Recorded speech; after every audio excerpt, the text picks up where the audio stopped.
Okay start. ठीक है। Last class में हम लोगों ने रिसोर्सेज के बारे में हम लोगों ने पढ़ना शुरू किया था और टाइप्स ऑफ रिसोर्सेज हम लोगों ने शुरू कर दिया था। ठीक है, तो उसका एक बहुत अच्छा पिक्चर मुझे मिल गया, तो वो मैं पहले आप लोगों को दिखा देता हूं। ये देखिए, ये हमारी अर्थ है और इस अर्थ पे जो भी रिसोर्सेज हैं वो लिमिटेड हैं। ठीक है, इसीलिए हम इकोनॉमिक्स को एज ए सब्जेक्ट हम पढ़ रहे हैं। इकोनॉमी क्या होता है वो हम बाद में आएंगे। ठीक है, अब ये लिमिटेड रिसोर्सेज हैं और हमको इनको इस तरीके से यूटिलाइज करना है ताकि हमारा जो मतलब कि हमारा जो जीवन है वो तो सरल हो, लेकिन जो हमारी आने वाली पीढ़ियां हैं उनका जीवन भी सरल बने। ऐसा ना हो कि ये सारे रिसोर्सेज हम आज ही खत्म कर दें और आने वाली पीढ़ियों के लिए कुछ बचे ही ना। उसको हम कहते हैं सस्टेनेबल डेवलपमेंट, सतत विकास। वो हम आगे पढ़ेंगे कि डेवलपमेंट क्या होता है, सस्टेनेबल डेवलपमेंट क्या होता है, इंक्लूसिव डेवलपमेंट क्या होता है, ग्रोथ और डेवलपमेंट में क्या डिफरेंस है। ठीक है, तो स्टेप बाय स्टेप हम आगे बढ़ते रहेंगे। ठीक है, तो ये एक अच्छा पिक्चर मिल गया था मेरी पुरानी पीपीटीज में से, तो मैंने सोचा आपको दिखा दूं। ठीक है, अब इसमें जैसे क्या क्या है हमारे रिसोर्सेज में, फ्लोरा एंड फौना, जिसको हम हिंदी में कहेंगे जीव जंतु। फिर उसके बाद वाटर एंड एयर। ठीक है, ये भी आपका एक संसाधन है, रिसोर्स है। सॉइल एंड लैंड, मृदा और भूमि। ठीक है, फिर आपका ऑयल रिजर्व्स, फिर आपका मिनरल्स। तो ये सारी चीजें, ये रिसोर्सेज हैं धरती पर। ऐसा नहीं है कि अनलिमिटेड सब कुछ है। क्या मेरी बात समझ में आ गई? तो चलिए, अब जहां से हमने छोड़ा था हम लोग वहां से पढ़ाई शुरू करते हैं। ठीक है, तो हम पढ़ रहे थे टाइप्स ऑफ रिसोर्सेज। ठीक है,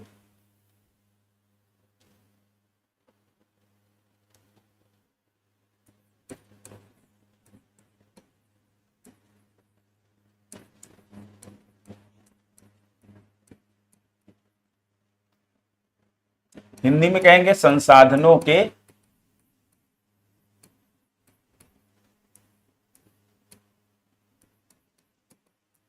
प्रकार। ठीक है, संसाधनों के प्रकार साथ में लिखते चलिएगा। तो पहले लिस्ट बना लेते हैं। पहला क्या है? नेचुरल रिसोर्स, जिसको हम कहते हैं प्राकृतिक संसाधन।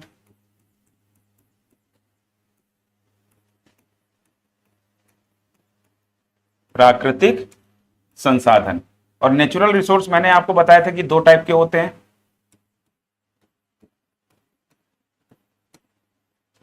नवीकरणीय यानी कि रिन्यूएबल,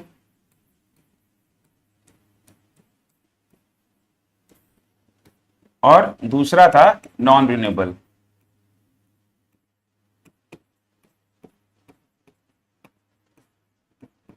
जिसको हिंदी में कहते हैं गैर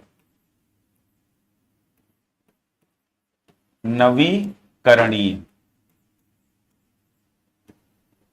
ठीक है, तो ये हमारा पहला टाइप हो गया, नेचुरल रिसोर्स, प्राकृतिक संसाधन। फिर उसके बाद दूसरा टाइप क्या है?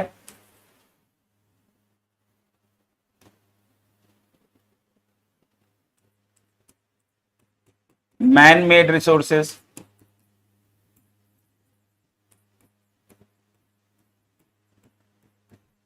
जिसको आप हिंदी में कहेंगे मानव निर्मित संसाधन। मानव निर्मित संसाधन। मैं जब लिख रहा हूं तब आप लोग लिखते भी रहिए साथ में साथ। ठीक है, मैं थोड़ी देर आपको 10 सेकंड 5 सेकंड एक्स्ट्रा भी दूंगा ताकि आप बराबर आ जाओ। ठीक है, जब मैं समझाऊं तब आप पेन रख दीजिए और बस समझिए, उस समय आपको नहीं लिखना है। ठीक है, तो इस समय आप लिखते रहिए। तो दूसरा रिसोर्स का टाइप क्या हो गया? Man made resources. फिर तीसरा क्या है?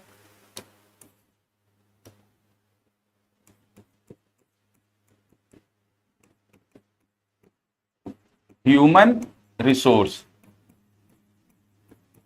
ठीक है, हिंदी में कहेंगे मानव संसाधन। ठीक, तो ये तीन प्रकार के रिसोर्स आपके हो गए। ठीक है, नोट कर लीजिएगा इसको। अब नेचुरल रिसोर्स के बारे में हम लोग पहले ही डिस्कशन कर चुके थे कि ये नेचुरल रिसोर्स या प्राकृतिक संसाधन क्या होते हैं कि ये प्रकृति से सीधे प्राप्त होते हैं, ठीक है, और इन्हें सीधे ही प्रोडक्शन एक्टिविटी में यूज कर लिया जाता है, बिना किसी मॉडिफिकेशन के, बिना किसी ट्रांसफॉर्मेशन के, ठीक है। अब जैसे कि कोई भी कंपनी है मिनरल वाटर बना रही है, तो वो जमीन से डायरेक्ट पानी निकालती है और उसके बाद उसको मिनरल वाटर में कन्वर्ट करके बॉटल में पैक करके मार्केट में डाल देती है। तो यहां पर जो ग्राउंड वाटर है, जो जमीन का पानी है, ये एक तरीके से नेचुरल रिसोर्स की तरह काम कर रहा है, क्योंकि डायरेक्ट जो है ना नेचर से लिया गया और उसके बाद उसको मॉडिफाई करके पैक करके मार्केट में भेज दिया गया। क्या मेरी बात समझ में आ गई? तो ये क्या हो गया हमारा नेचुरल रिसोर्स। अब नेचुरल रिसोर्स का जो टाइप है रिन्यूएबल, इस पे हमें चर्चा करनी है आज, यहां से हमें चर्चा शुरू करनी है, ठीक है। तो इसका जो है ना नेचुरल रिसोर्स का जो पहला भाग है,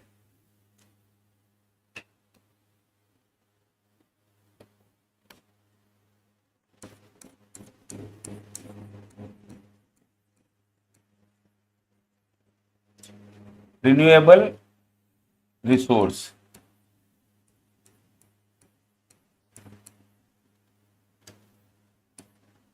ठीक है, नवीकरणीय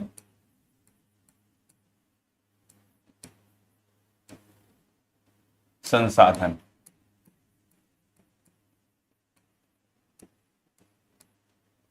तो इसको लिख लीजिए,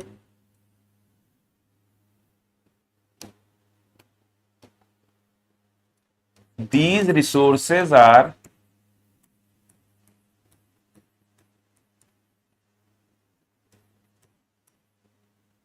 continuously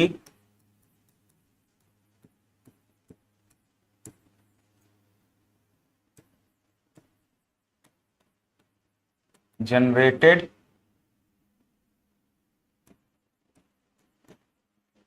in the nature, ठीक है। ये प्रकृति में लगातार निर्मित होते रहते हैं, ठीक है। जो हमारे रिन्यूएबल रिसोर्सेस कौन से हैं? जो प्रकृति में लगातार निर्मित होते रहते हैं। इसके एग्जाम्पल जैसे क्या हो जाएंगे, इसको हिंदी में भी लिख दूं तो मैं शॉर्ट में लिख रहा हूं, आप लोग नोट कर लीजिएगा कि नवीकरणीय संसाधन वे संसाधन होते हैं जो प्रकृति में लगातार निर्मित होते रहते हैं, ठीक है।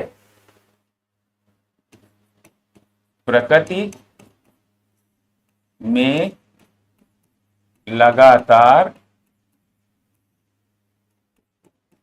निर्मित होते रहते हैं। एग्जाम्पल क्या हो जाएगा आपका जैसे कि वाटर हो जाएगा, एयर हो जाएगी, फिर उसके बाद आपका क्या हो जाएगा, फ्लोरा एंड फौना हो जाएगा, जीव जंतु जिसको हिंदी में कहेंगे, फिर जंगल, फॉरेस्ट। तो ये सारे एग्जाम्पल आप इसमें डाल सकते हैं, ठीक है। बात समझ में आ गई? तो एग्जाम्पल भी लिख लीजिएगा। एग्जाम्पल क्या हो जाएगा आपका, एयर है, वाटर है, फ्लोरा एंड फौना है, फॉरेस्ट है, ठीक है। जो भी आपको आसपास संसाधन दिखाई देते हैं जो लगातार जनरेट होते रहते हैं, बनते रहते हैं, ठीक है। सोलर एनर्जी है, विंड एनर्जी है। अब सोलर एनर्जी और विंड एनर्जी भी लगातार कंटिन्यू जनरेट होती रहती है, ठीक है। तो ये हमारे संसाधन कैसे हो गए? ये हमारे संसाधन, एनर्जी भी एक संसाधन है, रिसोर्स है, वो ऊर्जा है, लेकिन वो भी एक रिसोर्स भी है वो, ठीक है। वो उसके बिना आप प्रोडक्शन नहीं कर सकते ना। तो फिर तो एग्जाम्पल लिख लीजिएगा। अब अगला कौन सा भाग है नेचुरल रिसोर्सेस का?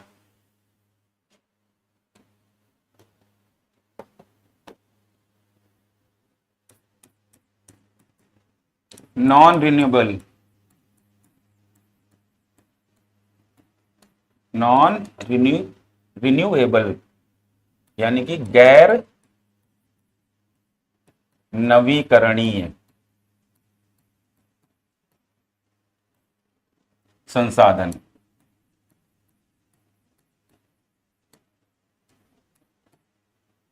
ठीक है। ये कौन से होते हैं?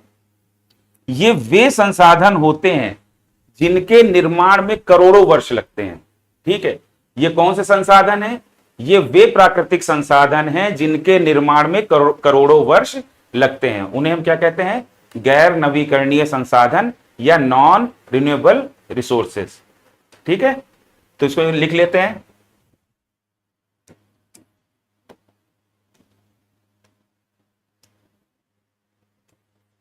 It takes long time, long time और ब्रैकेट में लिख दीजिएगा millions of years, millions of years, it takes long time for formation of these resources। ठीक है, इन संसाधनों के निर्माण में लंबा समय लगता है, यानी कि करोड़ों साल। ठीक है, लिख लेंगे। ठीक है,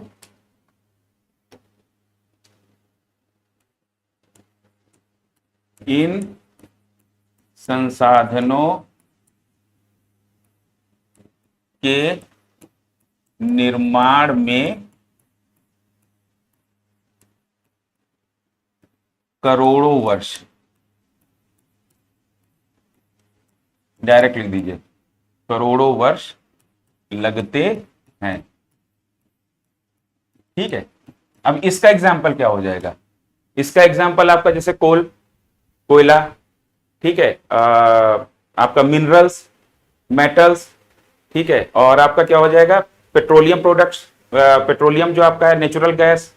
ठीक है, तो जो आपका जो पेट्रोल है, जो जिसको आप ये कह दो कि जीवाश्म ईंधन, फॉसिल फ्यूल, तो फॉसिल फ्यूल, कोल और आपका मिनरल्स, ये सारी चीजें जो है ना, ये रिसोर्सेज जो हैं, इनके निर्माण में करोड़ों वर्ष लगते हैं। ठीक है, तो एग्जाम्पल क्या लिखेंगे आप?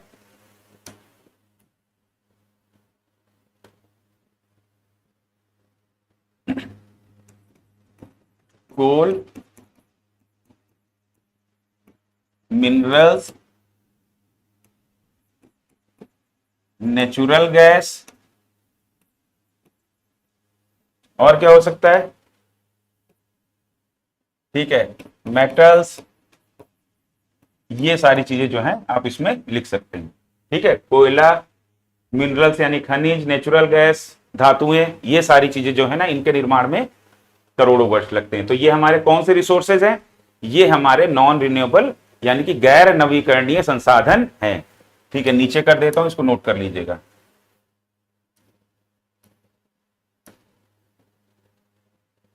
ठीक, नोट कर लीजिए, 10 सेकंड 5 सेकंड दे रहा हूं आपको।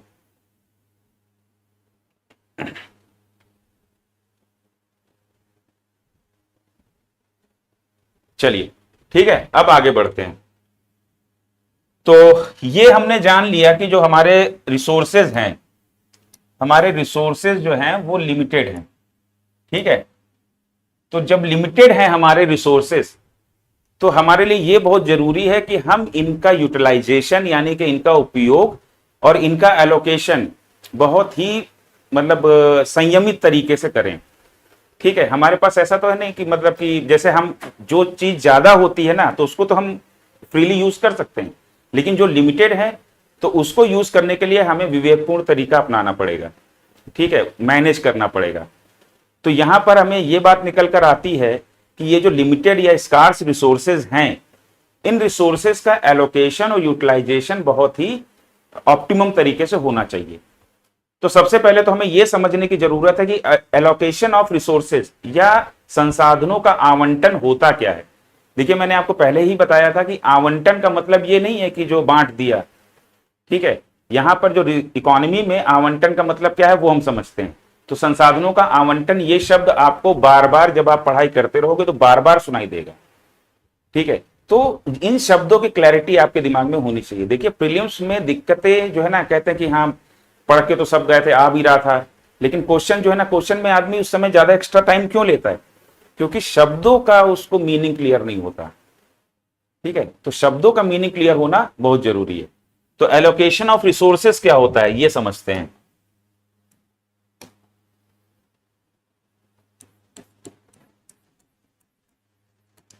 एलोकेशन ऑफ रिसोर्सेस, ठीक है, हिंदी में कहेंगे संसाधनों का आवंटन।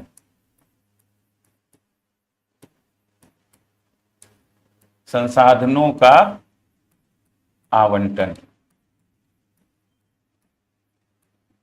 ठीक है, तो ये क्या होता है?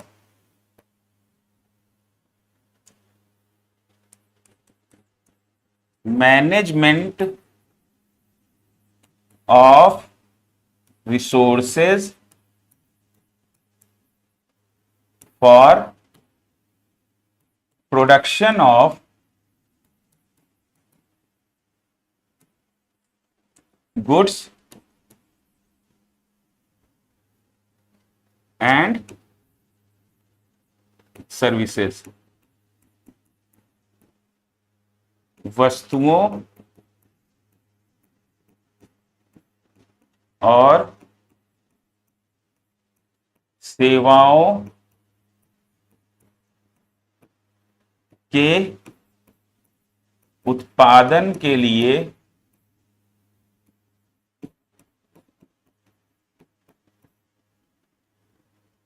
संसाधनों का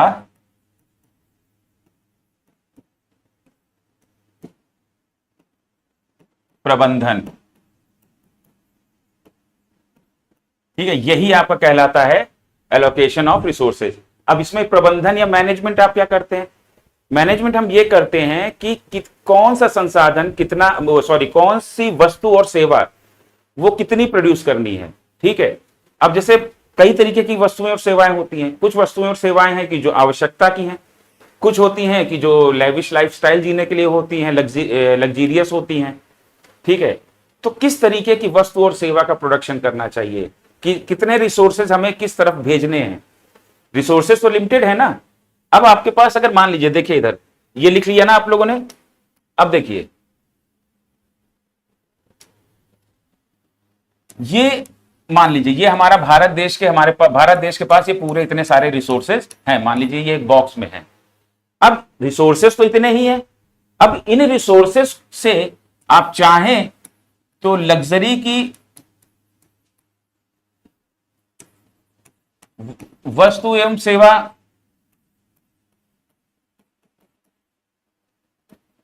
वस्तुओं एवं सेवाओं का प्रोडक्शन आप कर सकते हैं। ठीक है, और या तो चाहें आप नीड्स, मतलब क्या आवश्यकता है, बेसिक नीड्स की वस्तुओं और सेवाओं का प्रोडक्शन आप कर सकते हैं, या फिर आप दोनों में बैलेंस भी क्रिएट कर सकते हैं। ठीक है, लेकिन लिमिटेड रिसोर्स हैं। अब इन्हीं को आपको जो है मैनेज करना है। तो इन जो हमारे पास लिमिटेड रिसोर्स हैं उनसे हमें किस प्रकार की वस्तुओं और सेवाओं का उत्पादन करना है। ठीक है, इसका जो मैनेजमेंट है, ये जो मैनेजमेंट है, ठीक है, यही कहलाता है एलोकेशन, संसाधनों का आवंटन। ठीक है, आवंटन आप इस तरीके से भी समझ सकते हैं कि उपलब्धता, किस प्रकार की वस्तुओं और सेवाओं का उत्पादन होना है, कितना होना है, इन सारी चीजों को मैनेज करना, इसके लिए संसाधनों को उपलब्ध कराना ही संसाधनों का आवंटन या एलोकेशन ऑफ रिसोर्सेस कहलाता है। क्या मेरी बात समझ में आ गई? अब यहां पर एक सवाल यह निकल कर आता है, ये चाहें तो आप बना लीजिएगा। ठीक है, ऊपर वाला आप लोगों ने लिख लिया, आई होप कि लिख लिया होगा। ठीक है, अब चलिए, अब एक सवाल यह निकल कर आता है कि ये जो मैनेजमेंट है या एलोकेशन है, ये करेगा कौन? ठीक है, ये कौन करेगा? ये गवर्नमेंट करेगी या मार्केट करेगा या दोनों मिलकर करेंगे? ठीक है, तो ये मैनेजमेंट कौन करेगा, ये it depends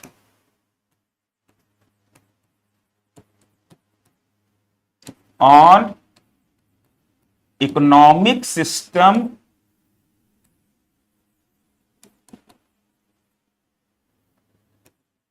of a country. ये किसी देश की आर्थिक प्रणाली पर निर्भर करता है कि वो एलोकेशन कैसे कर रहा है। मतलब उस देश में जो इकोनॉमिक सिस्टम है, आर्थिक प्रणाली का मतलब क्या हो गया कि आपकी जो है ना व्यवस्था, प्रणाली, सिस्टम यानी कि व्यवस्था। अब ये व्यवस्था का निर्माण कैसे होता है कि भाई जैसे भारत देश है, भारत देश में बहुत सारी इकोनॉमिक एक्टिविटीज, आर्थिक गतिविधियां चलती हैं, और ये सारी आर्थिक गतिविधियां मिलकर कंपाइल होकर कॉम्प्रिहेंसिवली समग्र रूप में एक व्यवस्था का निर्माण करते हैं। ठीक है, और ये हमारी क्या कहलाती है, ये हमारा कहलाता है इकोनॉमिक सिस्टम या आर्थिक प्रणाली या आर्थिक व्यवस्था। ठीक है, तो हमारी आर्थिक व्यवस्था किस प्रकार की है, ये जो है ना तय करेगा कि हमारा जो एलोकेशन है वो कैसा होगा, किस प्रकार की वस्तुओं और सेवाओं का उत्पादन होगा, कितना होगा, किस प्रकार की वस्तुओं का ज्यादा होगा, क्या बाजार के आधार पर ही सभी वस्तुओं और सेवाओं का उत्पादन करने के लिए छोड़ दिया जाए या सरकार भी उसमें हस्तक्षेप करती रहे, बाजार के अंदर भी कुछ दोष हैं। ठीक है, तो ये धीरे धीरे इकोनॉमी में आगे स्टेप बाय स्टेप आपको समझ में आता जाएगा। अभी जितना मैं बोल रहा हूं आई होप कि उतना आपको समझ में आ रहा होगा। ठीक है, तो कैसी वस्तुओं और सेवाओं का उत्पादन होना है, कैसी वस्तुओं और सेवाओं का उपभोग होना है, ठीक है, कितना होना है, तो ये जो मैनेजमेंट है, ये जो एलोकेशन है, ये डिपेंड करता है कि किसी भी देश में कौन सी आर्थिक प्रणाली है। लिख लीजिए इसको हिंदी में कि एलोकेशन या oblique management of the resources depends on economic system of a country. ठीक है, हिंदी में लिख लीजिए कि आवंटन या प्रबंधन, ठीक है, ऊपर लिख लीजिएगा संसाधनों का, लिख ही देता हूं मैं, संसाधनों का आवंटन या प्रबंधन, ठीक है, किसी भी देश की आर्थिक प्रणाली पर निर्भर करता है। ठीक, अब यहां पर एक शब्द आया है इकोनॉमिक सिस्टम, इसको याद रखिएगा, इसको हमें आगे करना है। एक ये जो शब्द आया है इकोनॉमिक सिस्टम, क्योंकि भाई हम जो है ना वर्ड्स पकड़ के ही आगे बढ़ रहे हैं। देखिए एलोकेशन आपको नहीं पता होगा तो इंडियन इकोनॉमी आप यूपीएससी के लिए कैसे पढ़ेंगे, इकोनॉमिक सिस्टम आर्थिक प्रणाली क्या होता है आपको नहीं पता है तो फिर कैसे आप आगे बढ़ेंगे, इकोनॉमी क्या होता है, इकोनॉमिक एक्टिविटीज क्या होता है। 2 साल से तैयारी कर रहे हैं लेकिन यही नहीं पता है कि वास्तव में इकोनॉमिक एक्टिविटी है क्या। तो ये बेसिक टर्म्स, जब ये बेसिक क्लैरिटी आपके दिमाग में हो जाएगी तो धीरे धीरे आपकी इकोनॉमी का जो डर है वो एकदम समाप्त हो जाएगा। ठीक है, तो इकोनॉमिक सिस्टम क्या है वो हम आगे पढ़ेंगे। अब आपका क्या है कि भाई हमारा जो है ना संसाधनों का आवंटन या एलोकेशन या मैनेजमेंट कैसे डिसाइड होता है, देश की आर्थिक प्रणाली कैसी है उस पर डिसाइड होता है। अब आर्थिक प्रणाली क्या है वो हम आगे बताते हैं। ठीक है, अब उसके बाद लिख लिया होगा आप लोगों ने। ठीक है, चलिए आगे बढ़ते हैं।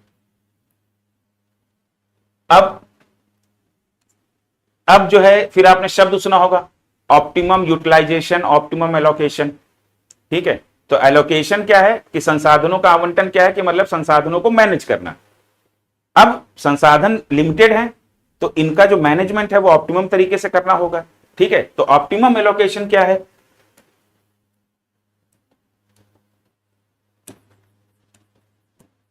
Optimum allocation of resources. ठीक है, हिंदी में लिखेंगे संसाधनों का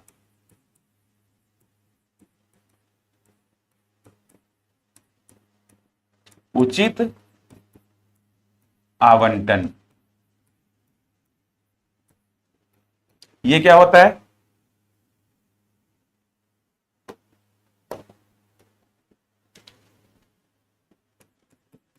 पहले लिख लीजिए management of resources in such a way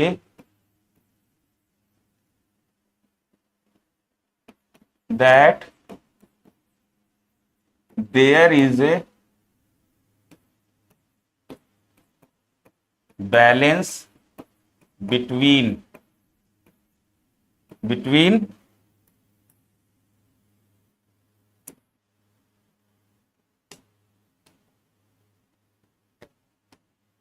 between needs and wants. ठीक है, management of resources in such a way that there is a balance between needs and wants. ठीक है, तो ऑप्टिमम एलोकेशन का मतलब यह हुआ, संसाधनों के उचित आवंटन का मतलब यह हुआ कि रिसोर्सेस को, संसाधनों को इस प्रकार प्रबंधित करना कि आवश्यकताओं और इच्छाओं के बीच में एक बैलेंस बना रहे। इच्छाएं क्या है? इच्छाएं तो हमेशा इंसान की होती है कि मतलब लग्जीरियस इच्छाएं होती है ना। कोई इंसान की इच्छा ये थोड़ी ना होती है कि मतलब मैं आज जमीन पे सो जाऊं, या फिर मुझे जो है ना एक रोटी मेरा खाने का मन कर रहा है। इंसान की इच्छा होगी तो वो तो चाहता है कि मुझे फाइटर जेट मिल जाए, मैं एप्पल का फोन खरीद लूं, मेरे पास एप्पल का लैपटॉप हो, है ना, मेरे पास BMW हो। तो ये सारे, फिर लड़कियां या महिलाएं चाहेंगे कि हमारे पास हीरो का हार हो। तो ये सारी चीजें क्या है? ये लग्जीरियस आइटम्स हैं, इंसान की ये इच्छाएं हैं। ठीक है, तो इच्छाएं भी हो पूरी और उनकी जो आवश्यकताएं हैं वो भी पूरी हो जाएं। तो इस प्रकार से रिसोर्सेस को प्रबंधित करना कि इच्छाओं और आवश्यकताओं के बीच में एक बैलेंस बना रहे, ना ये कम पड़, ना इसमें कमी हो, ज्यादा से ज्यादा इसको जितना पूरा किया जा सकता है पूरा किया जा सके, और इसमें तो कमी होने का मतलब ही नहीं होता। आवश्यकताओं वाले कॉलम में तो मतलब ही नहीं है, उसके बाद अगर इसमें भी अगर भरपाई की जा सकती है तो की जाए। ठीक है, तो हिंदी में लिख लेंगे, संसाधनों का उचित आवंटन एडिंग है। हिंदी में लिखेंगे, संसाधनों का प्रबंधन इस प्रकार करना, संसाधनों का प्रबंधन इस प्रकार करना कि आवश्यकताओं एवं इच्छाओं के बीच में संतुलन बना रहे, कि इच्छाओं और आवश्यकताओं के बीच में संतुलन बना रहे। ठीक है, अब अगली बात निकल कर आती है, एक और शब्द आपने सुना होगा, यूटिलाइजेशन। तो आप समझ ही गए, उपयोग, संसाधनों का उपयोग किस लिए होता है, संसाधनों का प्रयोग किस लिए करते हैं हम? For production of goods and services. संसाधनों का प्रयोग हम किस लिए करते हैं? वस्तुओं और सेवाओं के उत्पादन के लिए। ठीक है, अब ये तो आपको समझ में आ गया कि इसका यूटिलाइजेशन ऑफ रिसोर्सेस क्या है, ऑप्टिमम यूटिलाइजेशन ऑफ रिसोर्सेस क्या है। अब इसको समझना है हमें। ठीक है, ऑप्टिमम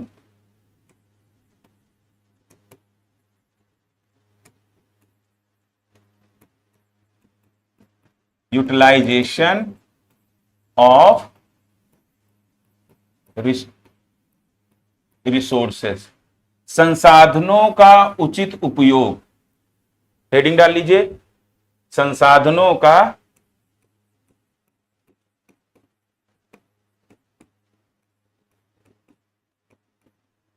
उचित उपयोग। ठीक है, ये क्या है पहले लिख लेते हैं।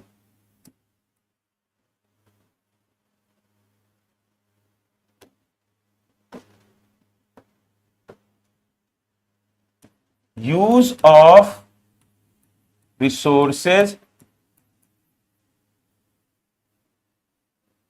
in such a way that there should be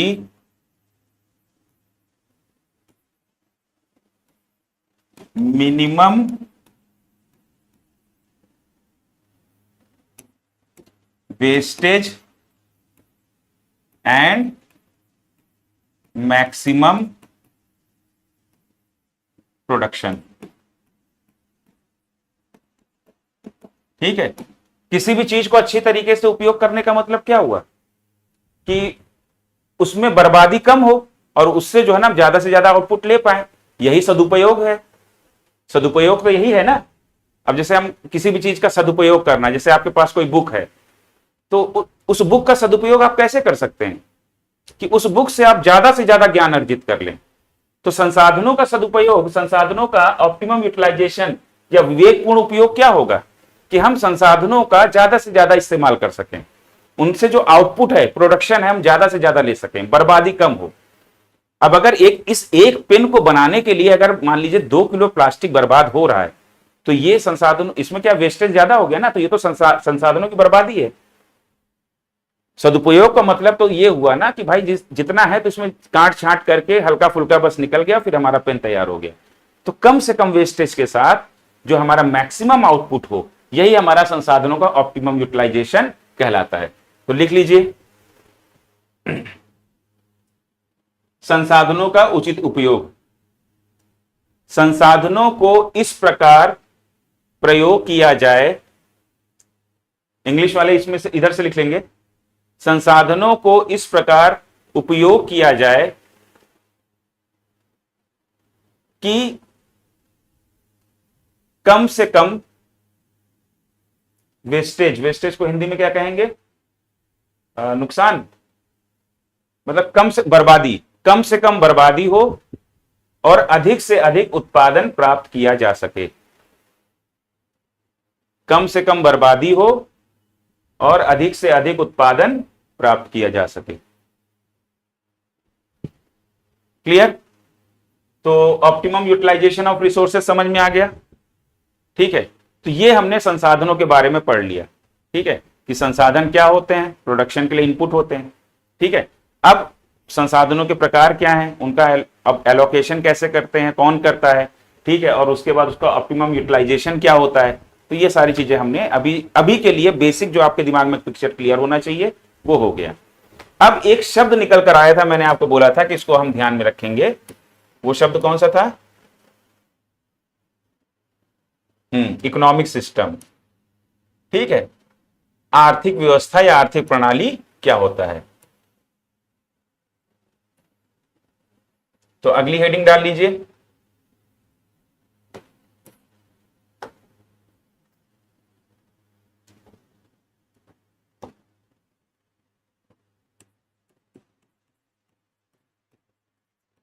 economic system. Hindi में लिख लीजिए, आर्थिक प्रणाली। ठीक है, पहले लिख लेते हैं। मैं ज्यादा तेज तो नहीं चल रहा हूं, अगर आपको ऐसा लगता है तो आप दोबारा से सुन लीजिएगा। मैं शब्द सा शब्द आपको हर चीज क्लियर करता चल रहा हूं, और इतना कोई हार्ड एंड फास्ट तो है नहीं, कुछ ना कुछ तो आपने पहले भी सुना ही है। ठीक है, तो मुझे नहीं लगता ज्यादा तेज है, लेकिन फिर भी अगर कुछ हो तो आप लोग जो है ना जरूर बता दीजिएगा। ठीक है, अब कैसे बताएंगे तो कमेंट आप कर सकते हैं, नहीं तो मैंने आपको अपना नंबर दिया ही है। ठीक है,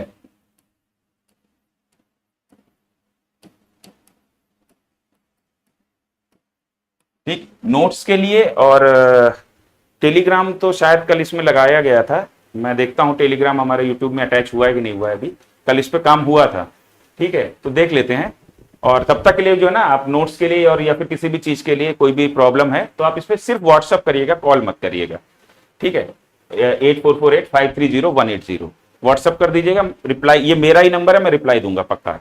ठीक है, अब उसके बाद आर्थिक प्रणाली, इकोनॉमिक सिस्टम क्या होता है, तो पहले हम इसको लिख लेते हैं। ठीक है,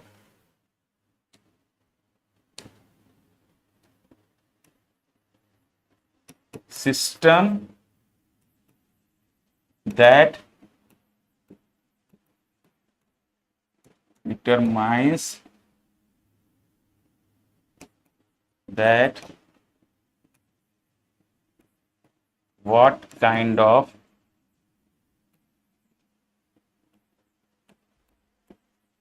goods and services to be produced, distributed and consumed। ठीक है, सिस्टम क्या होता है, इकोनॉमिक सिस्टम क्या होता है। ठीक है, तो system that determines that what kind of goods and services to be produced, distributed and consumed. ठीक है, in economy, in an economy। अब इकोनॉमी क्या है, अभी तो हम लोग इकोनॉमिक्स पे चल रहे हैं। इकोनॉमी क्या है, बस इसके जस्ट बाद इकोनॉमी के बारे में ही पढ़ेंगे, अर्थव्यवस्था। इकोनॉमी को हिंदी में क्या कहते हैं, अर्थव्यवस्था। और इकोनॉमिक्स क्या है, अर्थशास्त्र। तो अभी हम इकोनॉमिक्स को लेकर अपने जो है ना कुछ बेसिक टर्म्स के बारे में पढ़ रहे हैं। इसके जस्ट बाद हम लोग देखेंगे इकोनॉमी क्या होता है। ठीक है, तो system that determines that what kind of goods and services to be produced, distributed and consumed in an economy. ठीक है, तो आर्थिक प्रणाली वह प्रणाली होती है, हिंदी में लिख लीजिए, आर्थिक प्रणाली वह प्रणाली होती है जो यह तय करती है कि अर्थव्यवस्था में किस प्रकार की वस्तुओं एवं सेवाओं का उत्पादन, वितरण एवं उपभोग करना है या होगा। ठीक है, उपभोग करना है। ठीक है, तो इकोनॉमिक सिस्टम क्या है, देखिए मैंने आपको भी थोड़ी देर पहले ही बताया। अब जैसे मान लीजिए कि लिख लिया होगा आप लोगों ने ना, अब ये हमारा भारत देश है मान लीजिए। ठीक है, मैं जब भी पढ़ाऊंगा मेरा भारत देश ऐसा ही बनेगा, क्योंकि अब रियल पिक्चर तो मैं नहीं बना पाऊंगा। ठीक है, तो जस्ट मान लीजिए ये हमारा भारत देश है। अब इस भारत देश के अंदर बहुत सारी इकोनॉमिक एक्टिविटीज चल रही हैं। ठीक है, और वो इकोनॉमिक एक्टिविटीज चल क्यों रही हैं, क्योंकि वस्तुओं और सेवाओं का उत्पादन करना है, उनका वितरण करना है। ठीक है, उनका उपभोग करना है। अब किस प्रकार की वस्तुएं और सेवाएं प्रोड्यूस की जाएंगी, ये डिपेंड करेगा हमारे इकोनॉमिक सिस्टम, आर्थिक प्रणाली पर। अभी आपको नहीं क्लियर हुआ है तो अब मैं आपको टाइप्स बताता हूं, उसके बाद आपको क्लियर हो जाएगा। टाइप्स ऑफ इकोनॉमिक सिस्टम क्या कौन कौन से हैं। ठीक है, capitalist economic system, socialist economic system, mixed economic system और कम्युनिस्ट इकोनॉमिक सिस्टम। पूंजीवादी आर्थिक प्रणाली, समाजवादी आर्थिक प्रणाली, मिश्रित आर्थिक प्रणाली और साम्यवादी आर्थिक प्रणाली। अब आपको समझ में आ गया, अब आपको ये चीज क्लियर हो रही है धीरे धीरे कि हां आर्थिक प्रणाली क्या होती है, जो यह तय करती है कि अर्थव्यवस्था में किस प्रकार की वस्तुओं और सेवाओं का उत्पादन होगा, वितरण होगा और उपभोग होगा। अब कम्युनिस्ट इकोनॉमिक सिस्टम अगर आप देखें तो उसमें कौन तय करता है, साम्यवादी आर्थिक प्रणाली।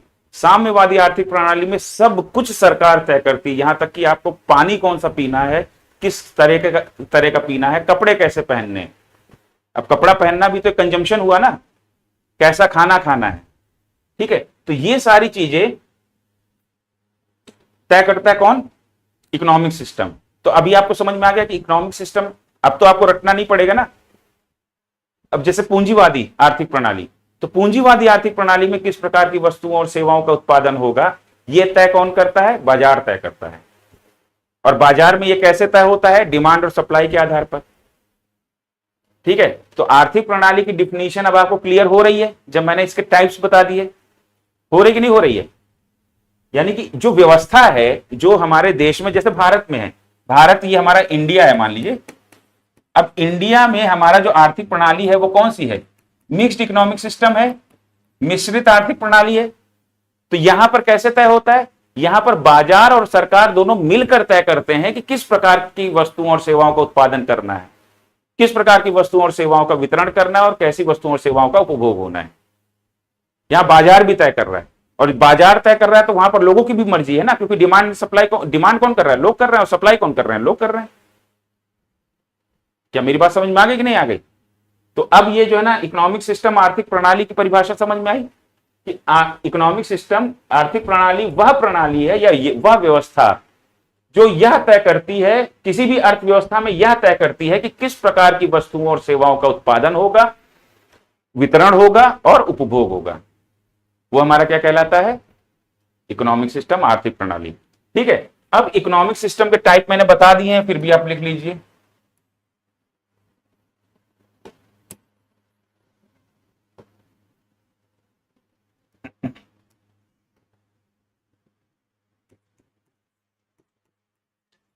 टाइप्स, ठीक है, पहला क्या है,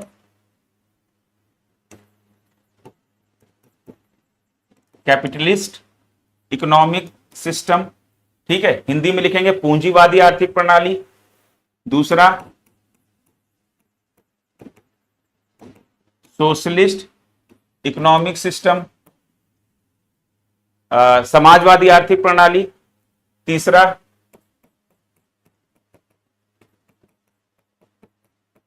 मिक्स्ड इकोनॉमिक सिस्टम,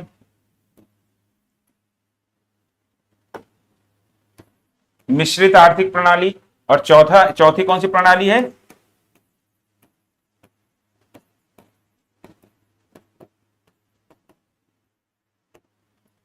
साम्यवादी आर्थिक प्रणाली, कम्युनिस्ट इकोनॉमिक सिस्टम।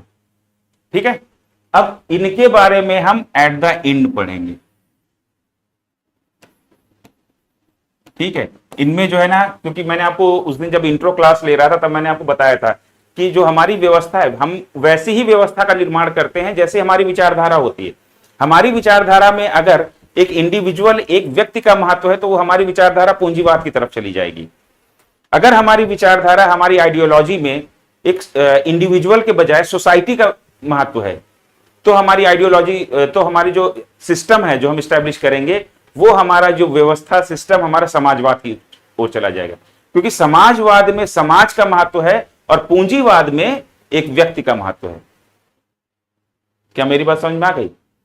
तो इस हिसाब से आप किस प्रकार की आइडियोलॉजी में बिलीव करते हैं उस देश के लोग, उस देश की सरकारें, ठीक है, ये उसके आधार पर जो है ना इकोनॉमिक सिस्टम का निर्माण होता है।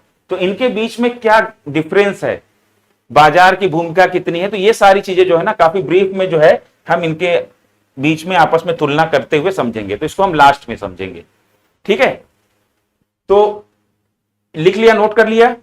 तो इसके लिए जो है ना अच्छे से इसको समझेंगे, ये आपको पूरा पिक्चर क्लियर हो जाएगा। ठीक है, चलिए अब आगे बढ़ते हैं।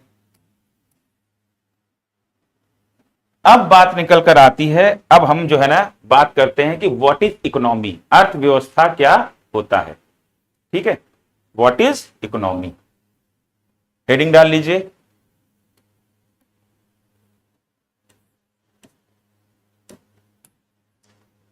दूसरा कलर,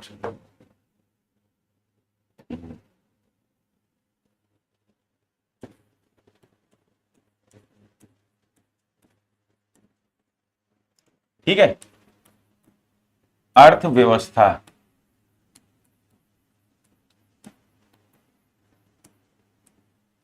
पहले समझ लेते हैं। देखिए, ये हमारा भारत देश है, ये हमारा भारत देश है। इसके अंदर बहुत सारी इकोनॉमिक एक्टिविटीज चल रही हैं, आर्थिक गतिविधियां चल रही हैं। अब आर्थिक गतिविधियां क्या होती हैं मैं बताता हूं, ठीक है, लेकिन अभी जो है ना आर्थिक गतिविधियां चलिए सुन लीजिए, बाद में लिख लेंगे। आर्थिक गतिविधि वो गतिविधि होती है जिस गतिविधि के साथ कीमत लगी हुई हो। ऐसा कोई भी कार्य आप कर रहे हैं जिसके साथ कीमत लगी हुई है, तो आपके द्वारा जो कार्य किया जा रहा है वो आपका आर्थिक गतिविधि या इकोनॉमिक एक्टिविटी कहलाती है। Any activity attached with the cost is called economic activity. ऐसी कोई भी गतिविधि जिसके साथ कीमत जुड़ी हुई हो उसे इकोनॉमिक एक्टिविटी कहते हैं।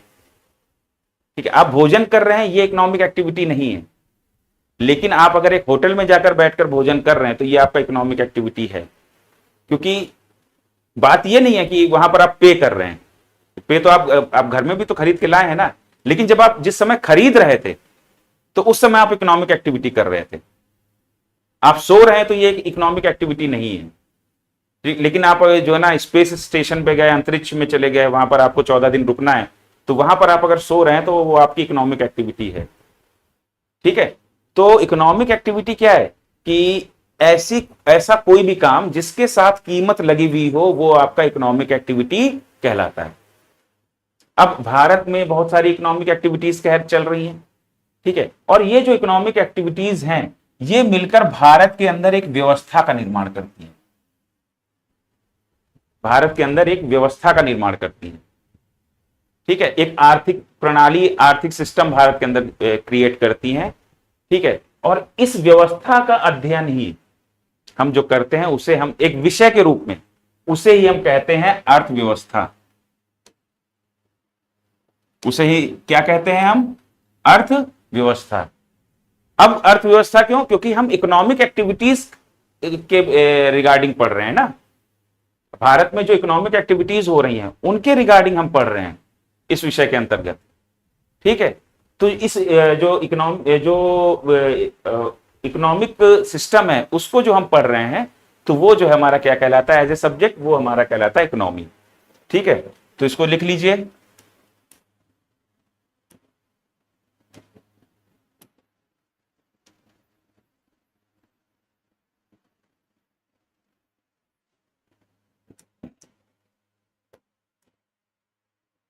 Study of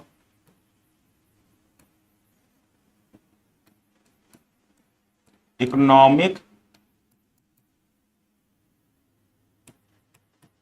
activities taking place in a particular region या एरिया। ठीक है, study of economic activities taking place in a particular region और एरिया। ठीक है, किसी क्षेत्र विशेष में हो रही आर्थिक गतिविधियों का अध्ययन अर्थव्यवस्था कहलाता है। ठीक है, अब जैसे भारत की अर्थव्यवस्था, आपके घर की भी अर्थव्यवस्था हो जाएगी। आपके घर की भी तो एक अर्थव्यवस्था है कि भाई कितना पैसा आता है, कहां से आता है, कहां खर्च होता है। आपके पिताजी जो है ना उसको पूरा कैलकुलेट करते हैं। तो आपके घर की भी एक अर्थव्यवस्था है, राज्य की भी अर्थव्यवस्था होती है, देश की भी अर्थव्यवस्था होती है। क्या मेरी बात समझ में आ गई? तो किसी भी एक पर्टिकुलर एरिया में, किसी भी एक पर्टिकुलर क्षेत्र में जो इकोनॉमिक एक्टिविटीज हो रही हैं उनके बारे में जब हम पढ़ते हैं, ठीक है, तो जब हम उनका अध्ययन करते हैं तो जिस सब्जेक्ट के अंतर्गत हम उनका अध्ययन करते हैं वो हमारा कहलाता है इकोनॉमी। हिंदी में लिख लीजिए, किसी क्षेत्र विशेष में होने वाली आर्थिक गतिविधियों का अध्ययन अर्थव्यवस्था के अंतर्गत किया जाता है।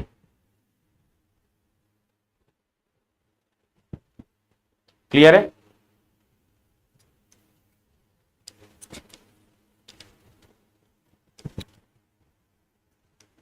चलिए अब अगली हेडिंग डाल दीजिए। अब इसमें क्या एक वर्ड आया है हमारा? Economic activities. इकोनॉमिक एक्टिविटीज, ठीक है, यही हेडिंग डाल लीजिए। आर्थिक क्रियाएं।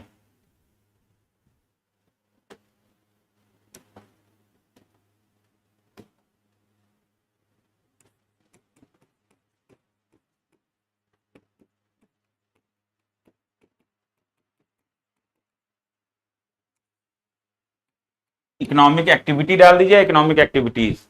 ठीक है, लिख लीजिए, समझा तो चुका ही हूं मैं। Any activity that is attached with the cost is called economic activity। कोई भी गतिविधि, हिंदी में लिख लीजिए, कोई भी गतिविधि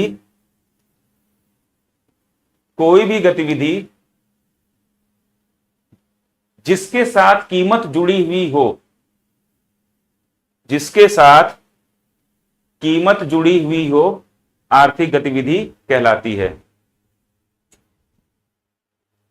आर्थिक गतिविधि कहलाती है। ठीक है, समझ में आ गया? अब ये जो आर्थिक गतिविधियां हैं, इकोनॉमिक एक्टिविटीज हैं, तो इनका क्लासिफिकेशन भी है। अब भारत देश को जो मैंने देखा यहां पे आपको दिखाया, कहां चला गया मेरा देश?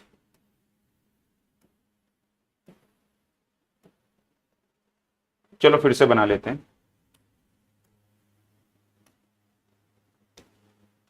अब देखिए, ये जो भारत देश है, यहां पर देखिए बहुत सारी आर्थिक गतिविधियां हो रही हैं। ठीक है, कुछ गतिविधियां जो है ना कृषि क्षेत्र से संबंधित हैं, कुछ गतिविधियां इंडस्ट्री से संबंधित हैं, ठीक है, कुछ गतिविधियां सेवाओं से संबंधित हैं। तो इन गतिविधियों का वर्गीकरण किया गया है, sectoral classification of economic activities, आर्थिक गतिविधियों का क्षेत्रीय वर्गीकरण। ठीक है, हेडिंग डाल लीजिए, आर्थिक गतिविधियों का क्षेत्रीय वर्गीकरण।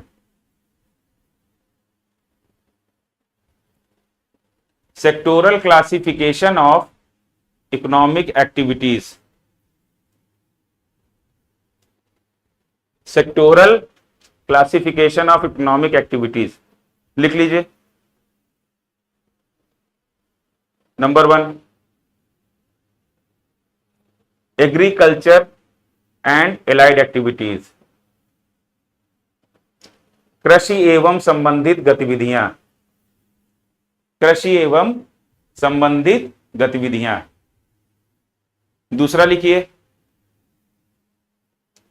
मैन्युफैक्चरिंग एंड इंडस्ट्री, विनिर्माण एवं उद्योग, मैन्युफैक्चरिंग एंड इंडस्ट्री, विनिर्माण एवं उद्योग। तीसरा लिखिए,